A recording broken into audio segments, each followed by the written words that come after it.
Episode 3 of the Sound Design Diaries, this time focusing on lead synths, but first I want to share my quirky ADHD special interest. You may have gathered from previous episodes that I have a thing for playing cards, and recently I was gifted this massive haul of decks from Art of Play. Some of these decks may make it into future videos, but there's one in particular that I think will be of use to us today, and it is Cabinetarium, featuring illustrations from Armando Veve. This is a beautiful deck. I mean, the box itself kind of gives you an idea of the kind of art that's on these cards, and every single card has a unique illustration on it. In previous episodes, I was using Brian Eno's Oblique Strategies in order to create an inspirational jumping off point, but we're going to be using these as well as the cards I used in previous episodes. I'll be using both the instrument cards and the audio effect cards. Let's start with the instrument. We'll go with Drift. Cool. I don't mind Drift. I've used it a bit. I appreciate the kind of analog feel of it, and in a way the limitations of the instrument are its strength, so I look forward to exploring that synth. And now for the audio effects, give them another shuffle. Some cuts. This one is Drum Bus. Okay, that's kind of interesting. Because this is a lead synth, so we have to find a way to incorporate drum bus into a lead synth. I have some ideas. And for the main event, Cabinetarium. These are so cool. I mean, even the backs are so detailed. I don't want to share a ton of them, but I'll share the jokers here to give you kind of an idea of the surrealist nature of some of the art here. Beautiful. A shuffle.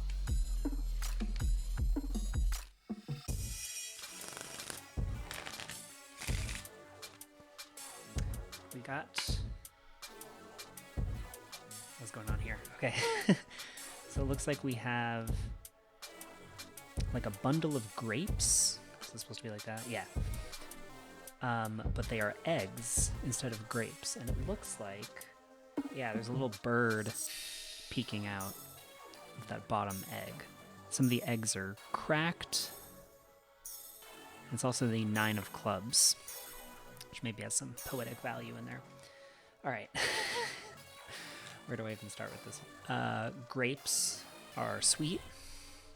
Grapes are kind of like nature's candy. So maybe I want to make something that's kind of fruity and light and has a sense of playfulness to it, or that it's a treat. But then the eggs, eggs are brittle. Eggs are fragile. Eggs are also kind of a, genesis point. So something that sounds fragile, but also sounds pleasant and upbeat. So I'm almost imagining something like glass. So something that combines the fragility and the brittleness of the eggs with the sweetness and pleasantness of the grapes. And again, we have to use drift and drum bus. Okay, over to live. We want drift. So we want something kind of glassy. I'm almost wondering about a pulse width. So something that's kind of square wave based. That has kind of that thinness to it. Like when the pulse width modulation is turned up a lot and we have just kind of this thin impulse coming up in the waveform. Yeah, something like that. And I'll give you something to look at. I think low passing it too will help. And with this second oscillator, I think I'll just use a triangle wave and I'll do it 2 octaves higher. Detuning is always helpful. And I'll use the ratio setting here on the LFO to mod the filter cutoff. Maybe I'll do ratio of 3. And maybe even something a bit more extreme. Let's do 8. That's kind of interesting. Yeah, I don't want like a perfect ratio, so maybe I want like a 4.8 or something like that. It's a bit too dissonant.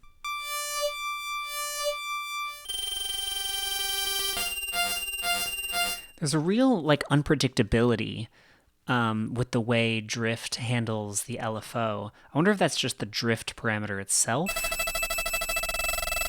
I wonder if I set it to 0 if it'll be more predictable. It seems like I'm getting totally different timbres with different keys. I think I'm succeeding with the glassiness that I was going for. I think maybe I'll get some envelope movement in here too.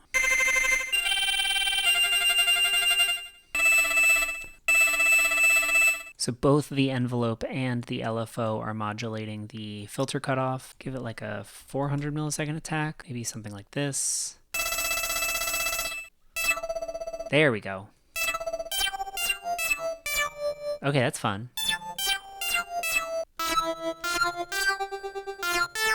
Maybe something that goes up like that. I think I like the pluckiness because it reminds me of like the popping of a grape when you bite down on it. If I go really extreme with the resonance. Okay, that's cool. I think maybe I want this higher oscillator here. Just a bit quieter. Maybe even make it more of just a traditional pluck. I think actually, since we're planning on using drum bus, I think it'll be useful to think in terms of a pluck because we can have more control over the transient in a drum bus. Before I forget, I'm going to group this. Probably just make the decay this first macro. I want to maintain that brittleness too, so I think I'll map this to macro 2, but I'll limit its range, which you can't see. I'm limiting its range. Take my word for it. Maybe I can move this over here. Okay, I think that's accomplishing some of the playfulness I was going for. And then I was waiting to do this. We get some unison in there. I try to put off adding unison to a sound because it's kind of a cheat code for making something sound good. So if I can make it sound good without the unison, then when I add the unison, it's going to sound great. Maybe even some of this stereo stuff. No, just the unison is fine. Cool. And then the drum bus. What can we do with this? Obviously, we can just distort the hell out of it. We can do transient shaping. Ooh, I actually like this setting because it still preserves the transient, but it also gives the sound some length. It helps it ring out a little bit more. Maybe if I go really extreme with the drift, get more of that unpredictability in there. Oh, and of course, a little bit of noise. I'll actually map that to macro 3. Oops, macro 3, not macro 2. I'll limit that a bit. So we're not going too crazy with it. Maybe like -6. And we can do better than that. Just 0. Yeah, sounds nice. Plus we can randomize things. And I want to limit the decay time as well. Maybe go from like 50 milliseconds to 1,000 milliseconds. Maybe 100 milliseconds. 200 milliseconds. That's good. Yeah. And then what if I really distort the hell out of it? Prepare your ears. Oh, that's not that bad. Not really doing much. Crunch is kind of interesting.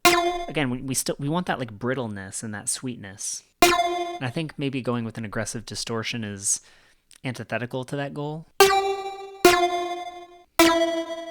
trying to think of what'll give us a sense of glassiness. I think maybe like a spectral delay, or I guess a grain delay could be nice too. And maybe take the pitch like an octave up. Maybe detune it ever so slightly. Can I do like 11.7?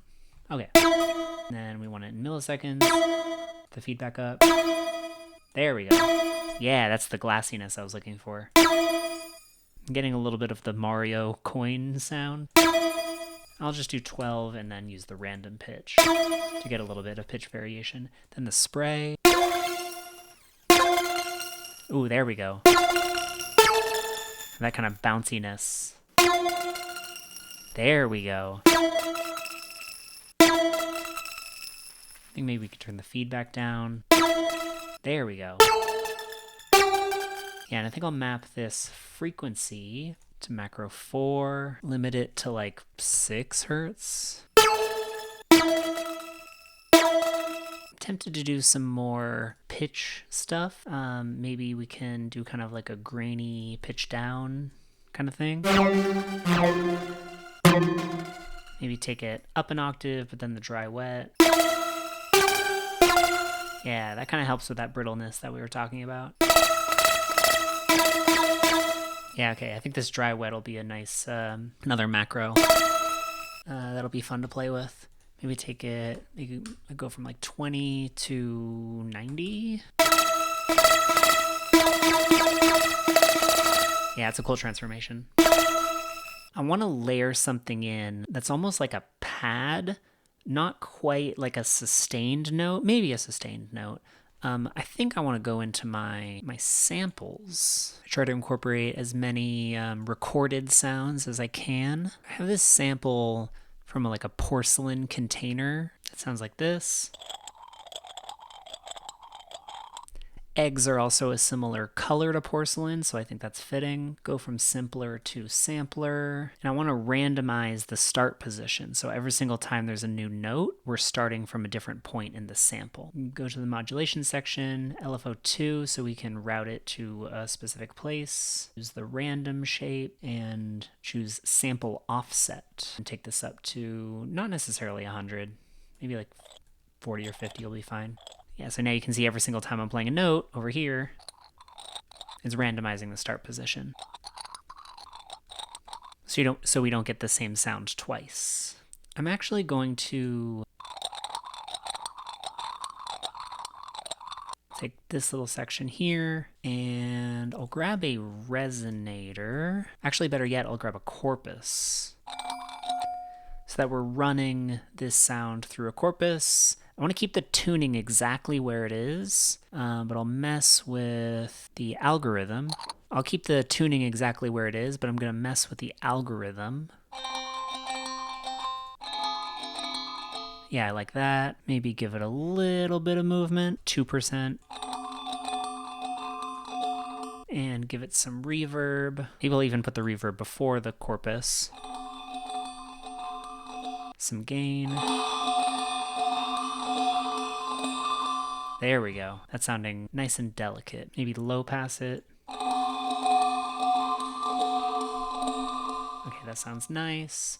Bounce track in place. Consolidate that. And now we'll throw this in the sampler. And we're still modulating the start point. Yeah, but I want to loop it as well. Crossfade.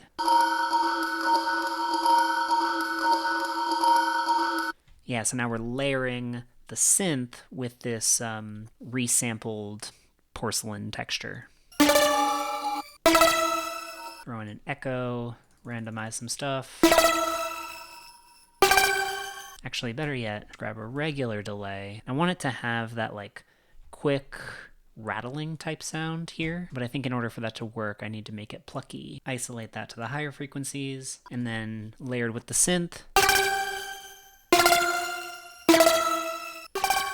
Just balancing the levels between the two right now. I definitely want the drift to dominate. Let me try randomizing some of this stuff.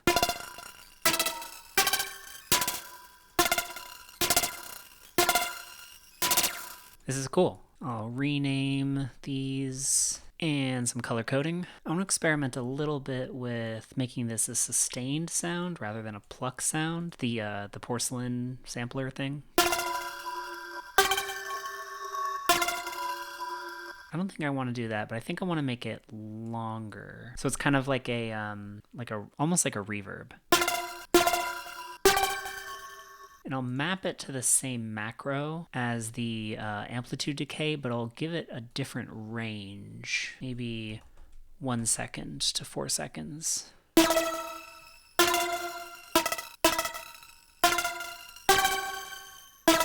And the last thing I'm going to do is actually group these together, remap them to the outside macros here, color code them again, so we can process them together, maybe with a cabinet and an amp, just to give them a shared sense of not space, but context, I guess. Okay. Okay, I think this is working.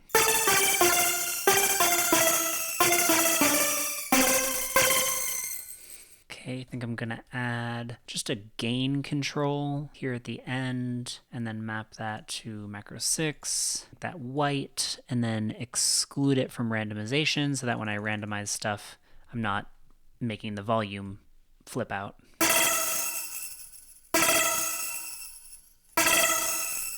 And we have our final sound.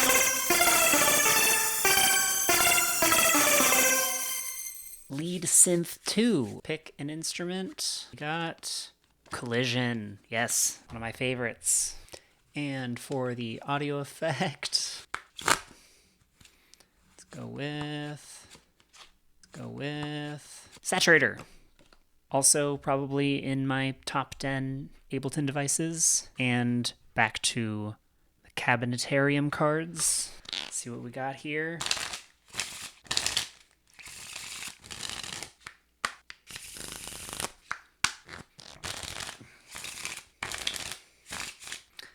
Go with, oh, fun. This is a Joker, actually.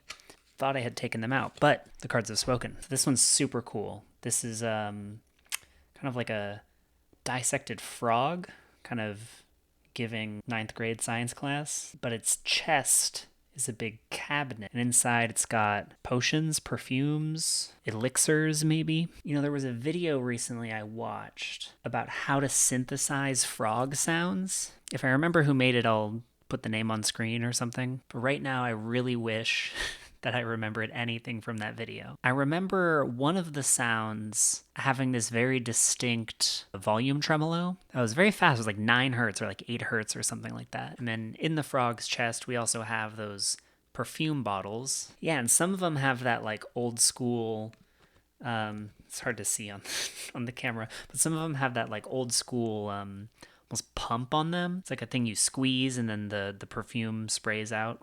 So maybe I want to combine that volume tremolo with a kind of like puff type sound, like a puff, puff.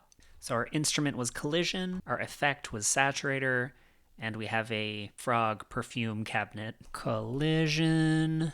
Ooh, actually, I'm going to use a little shortcut here. This is a rack featuring just Collision with a handful of parameters mapped. And it is specifically making an attempt to create wind instruments, kind of like flutes and oboes and that kind of stuff. If you know anything about Karplus strong synthesis, which is the kind of synthesis that Collision uses, there's usually some sort of impulse or noise being sent through a series of delays that create the pitch of the sound. And in this particular rack, there is sustained noise being sent through those delays. So these sounds tend to be more sustained, usually giving the impression of like flutes or like pipe organs. And the most beneficial thing here is that you can randomize everything.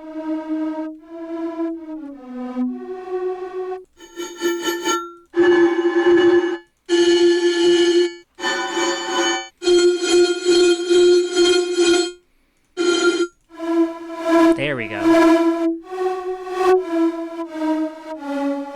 I think that's a great place to start. This rack actually has a trem controls built into it already. But these are too slow, so I actually want to ungroup everything, so we're left with just the Collision. And then I want to take this rate up to... Yeah, now we're talking. Yeah, there we go. Ooh, that's really cool. I'm liking this already. Can I make it monophonic? Oh, yeah, I can't do like gliding sounds with collision, which is always something that bothered me about it. Actually, we can get around this. All we have to do is resample the audio. Now in a new MIDI track, I will open up a sampler, chuck this in here. I still want it to start at the beginning because I like the way it fades in like that, but I also want to create a loop in a place that makes sense. Oh, that's cool. Give it some crossfade. Okay, I actually really liked this pitched up the octave because when we pitch it up, we also speed up the volume tremolo.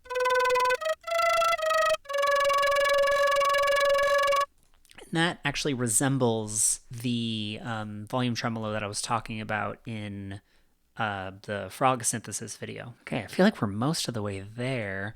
I also wanted to create a layer of that like puff that I was talking about. I'm trying to think of how I could make something like that. I know I have a recording of my air conditioner, and I think that would be a good place to start. Oh, even better, I have this, which is not a soda can, but a nitro cold brew opening up. It has actually kind of a different sound than a soda opening. I figured because nitrogen has a different density than the carbon dioxide that's released in a soda. So I have this. Oh my god, that's perfect. Shape it a little bit, make it a sampler, and then make the scale 0. So this is just here to add like a transient kind of. So now when I hit different notes, it's not repitching the sample. And when it's layered together, I'm actually kind of wondering, I want to layer another sound in there, but I'm going to make it super simple. Oh, this is actually making me realize that this is slightly out of tune, which is a problem with Corpus. I'll switch this to the step mode.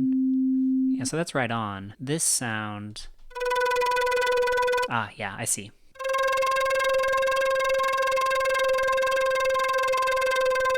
There we go. Yeah, now those two sounds are in tune, and now I will detune them for fun.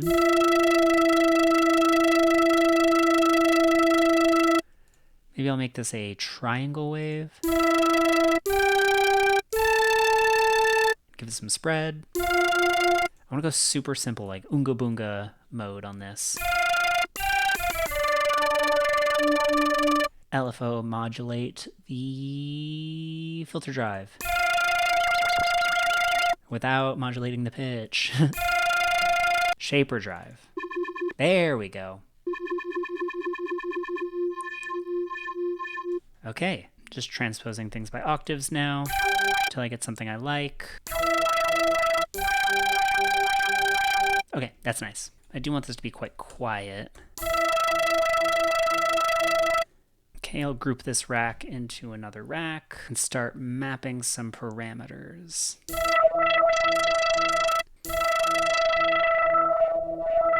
Yeah, maybe I want the filter cutoff mapped to macro 1. I want it key mapped. But maybe I want some movement in the filter too. Nice, I like that. And I'll map that to macro 2, but I don't want any like crazy rates going on. I want more like, maybe the fastest it'll go is like 5 hertz, and then like 1 hertz. 1 hertz? 1 hertz? I think it's 1 hertz, because it's a guy's name, not a thing. I don't know. And again, limit filter cutoff to like 500 hertz. This feels kind of frog-coded, right? I think I also want to add some panning here. LFO2, this one I won't map to a macro. Just want to map that LFO2 to the pan. So now you can hear be 70%. There we go. Ooh, I gotta make sure that the glide here. Oh, that's actually another thing I want to map. Macro. I want to make this monophonic and then map both of the glide times to the same macro.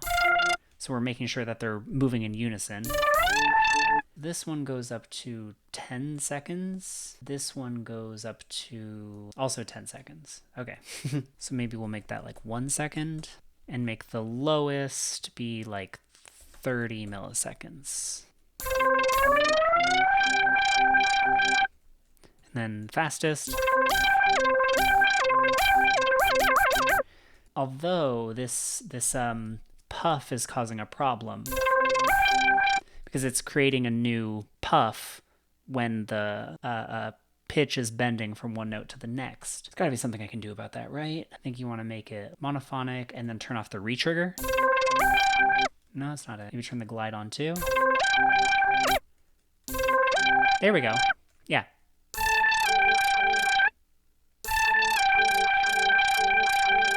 Am I getting 2 notes somewhere? Ah, this operator is not monophonic.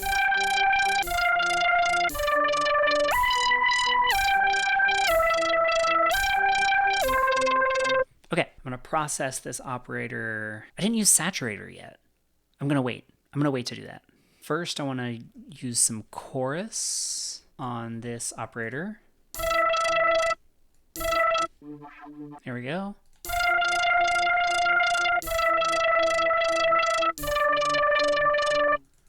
Okay, now saturator. I think now is the time to really go crazy with the wave shaper.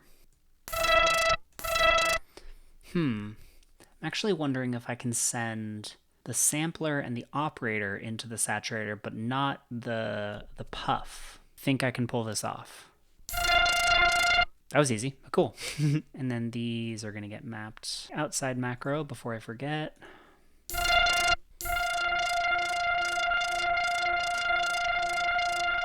Actually quite like the damp effect. I like that it's kind of taming the sound. And I'm actually going to go back to this puff thing. I'm going to high pass it. I'm going to give it like a fade in too.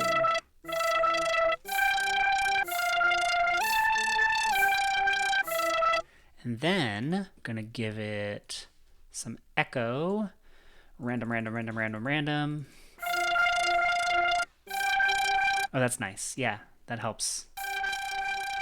Ooh, okay.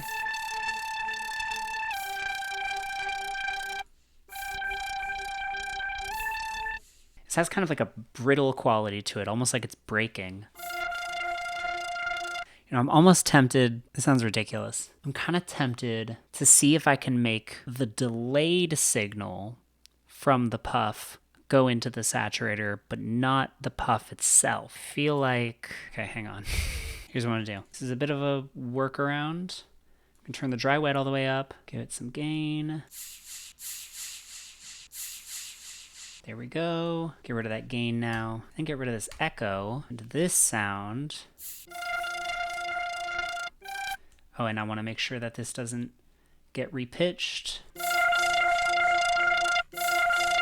I was talking about in the first video how adding a layer of noise and then running it through distortion is a great way to add like a lot of texture to a sound, and that's kind of what I'm doing here. High pass some stuff. Because I'm seeing all of that low end here. You know what, I'm going to give it like a high drive, but I'm going to take the dry wet down. And the smallest touch of a crappy reverb. You know, I actually encourage people when they're making synth presets, or any sound for that matter, to try not to use reverb if you can help it, because when you hear a synth patch in isolation that has a ton of reverb, you have to remember that that sound has to fit into the context of a track, usually. So you probably want to save the reverb for like the mixing stage. That'll help kind of put everything in a spatial context. So if you are going to use reverb, try to run it through a distortion or some other way to kind of give it context, make it more of a sound design tool rather than a mixing tool, if that makes sense. It's also worth mentioning that any sound soaked in reverb is going to sound awesome. And also, if you're going to use reverb in a sound design context, try to give it a short decay time. Because again, we're not trying to give it a spatial context with like a long reverb tail. We're just trying to add some texture into the mix. And just the smallest amount of chorus. And maybe a bit of my makeshift disperser. I think I'm actually going to low pass this operator. Maybe even take it down in volume just a bit more. Yeah, that helps it blend a little bit more with that main flute collision sample thing. Okay, cool. I'm happy with this. We have a few macros mapped. Macros.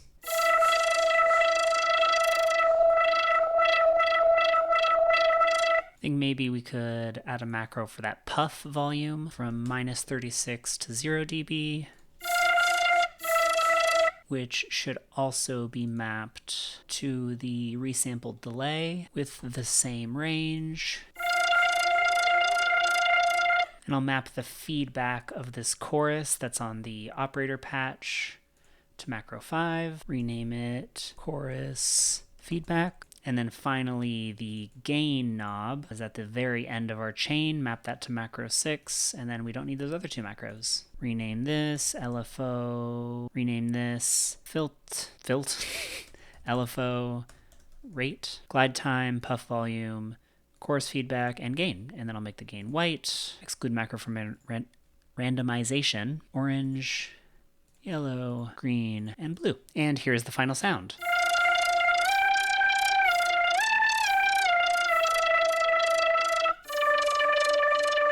Okay, this was cool. Pretty happy with how these two sounds turned out, and very happy with the inspiration that the Cabinetarium cards provided. I have similar cards that I'm probably going to use in future sound design diaries, and this jump starting of inspiration is a really helpful way for me to just know where to begin, because a blank canvas is one of the more intimidating things of being a creative.